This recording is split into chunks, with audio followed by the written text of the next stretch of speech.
Good morning. Good morning. Good morning. Ang bait mo naman. Ang bait-bait mo naman. Oh, maduno rin siya. Sabi ko, gisingin mo ko ng morning. Gising naman siya. No? Tabi puti. Good morning. Love you. Love you. Ano ka na? Ka na. Ka na.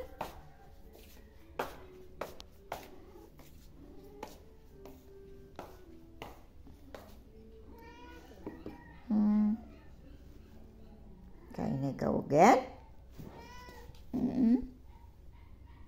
Love you.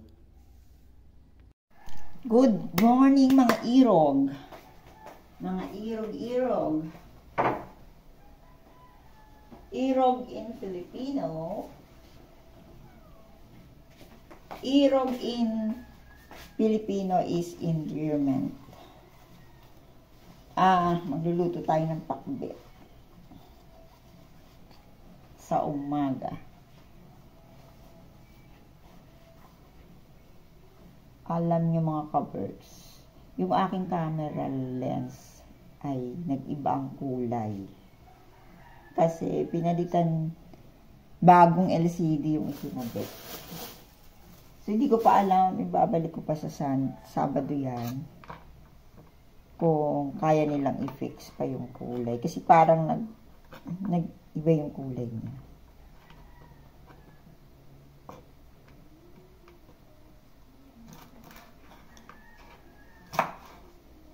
Kung usapang cellphone po or gadgets, kung ako lang kahit wala na po akong cellphone, kung iisipin ko lang yung sarili ko.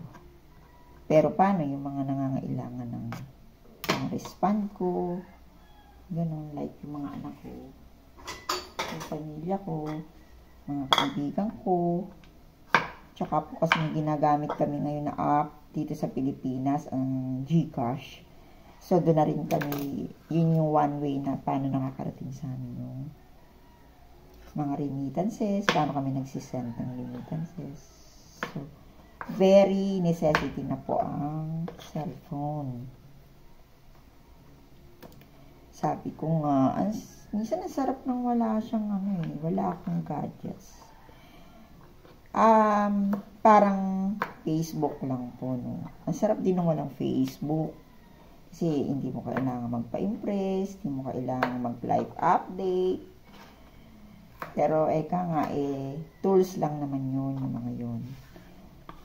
It's the user. It's up to the users. Paano nila i-consume o gagamitin yung mga tools na yun. Ngayon, nag-activate na naman po ako sa Facebook.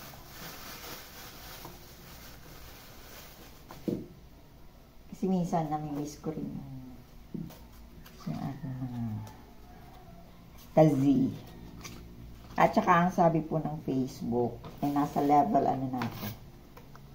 May leveling na daw yung aking para ma-monetize. Pero kasi konti pa lang po yung aking friends doon. Wala pang 1,000.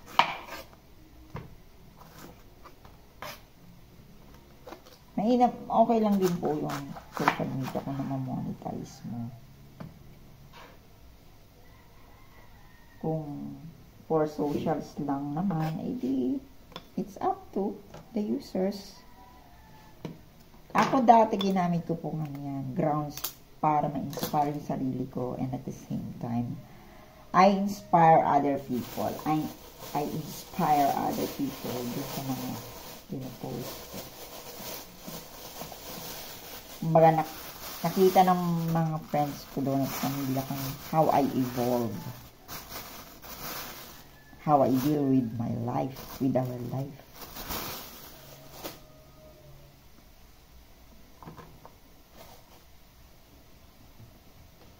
Magluluto tayo ng pakbet. Matagal-tagal kung hindi ako magluto ng pakbet. Minsan, kailangan din in moderation para hindi naman sila masawa. kailangan marami kasi parang madumi kamote, kailangan natin hugasan. Kailangan natin hugasan sa labas. Meron palang tubig dito. Tubig dito. Kaya pa, kumukuha tayo ng tubig sa puso para Kasaw natin longganisa and tinapa para malasang malasa. Pinapakulong natin ang longga.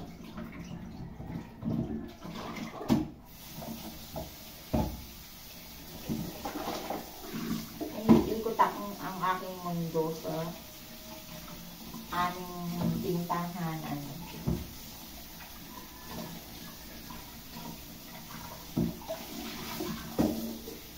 Isang kagandahan ng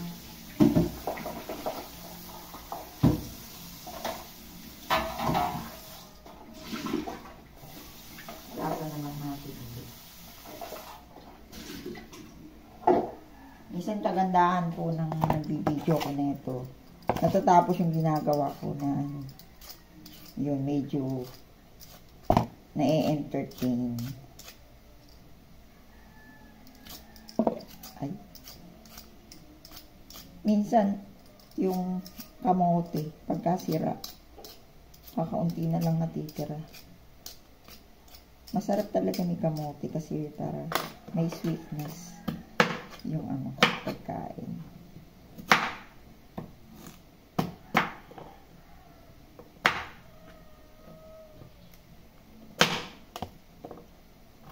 Tip dun sa mga hindi pa nakakaalam, kailangan nakalagay sa tubig para hindi siya mangitim.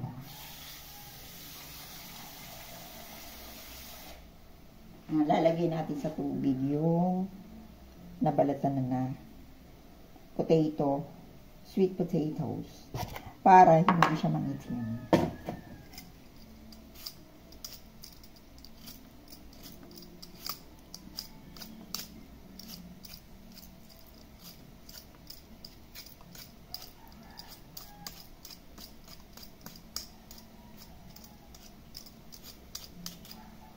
Ito ang sakit ng yung patatas, yung ulalo.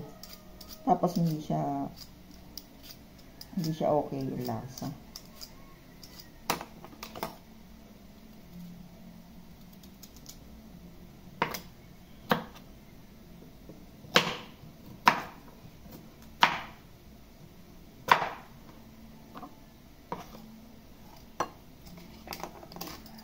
Lagay na natin lahat kasi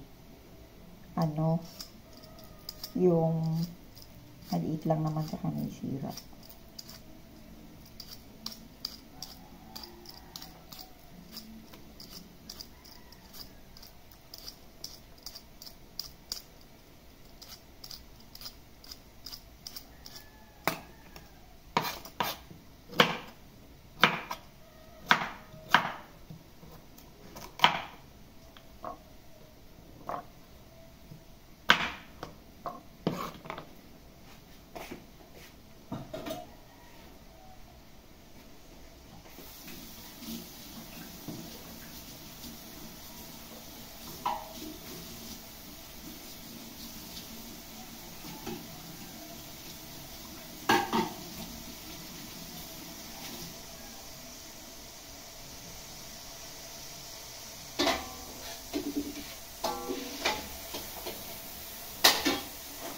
My busy kitchen stove.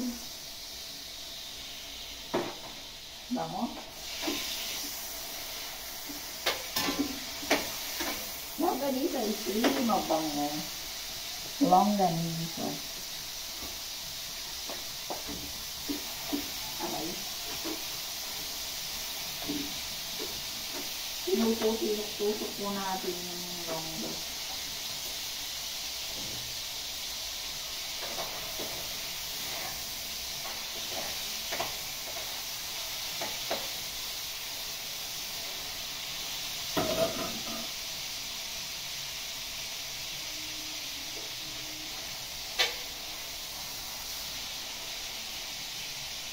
Magsasain tayo ng kanin ng bigas.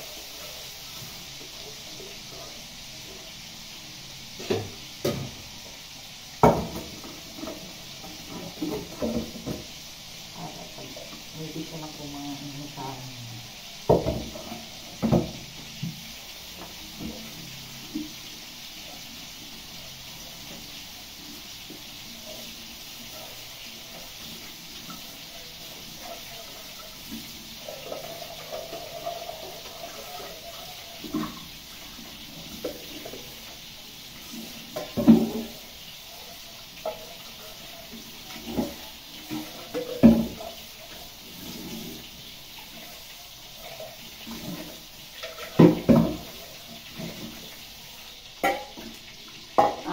Meron po akong may share about apologizing.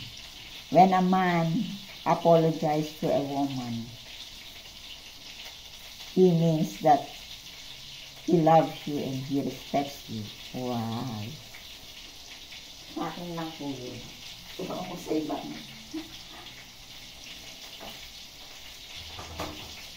He loves you and he respects you. When he apologized.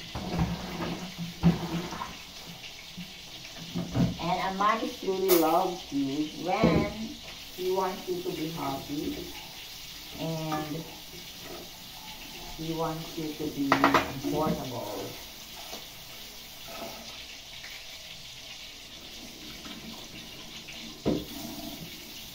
Yun yung mga bagay na hindi sinasabi ng lalaki kaya directly.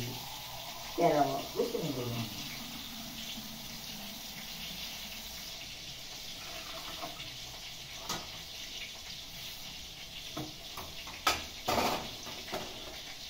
So may nakuha kayong tip. If a man apologizes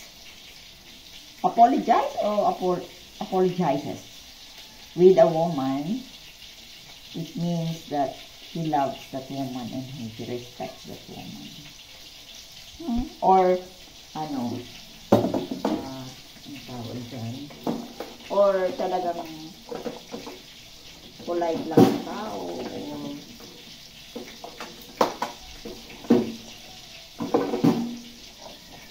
Yun, isa lang yung sorry. Pero para sa akin, pag nag-apologize ng lalaki sa babae, mahal niyo yung taong yun. At saka nare-respect niya. So, that's our topic for today, Friday. August 2 na pala, bilis na.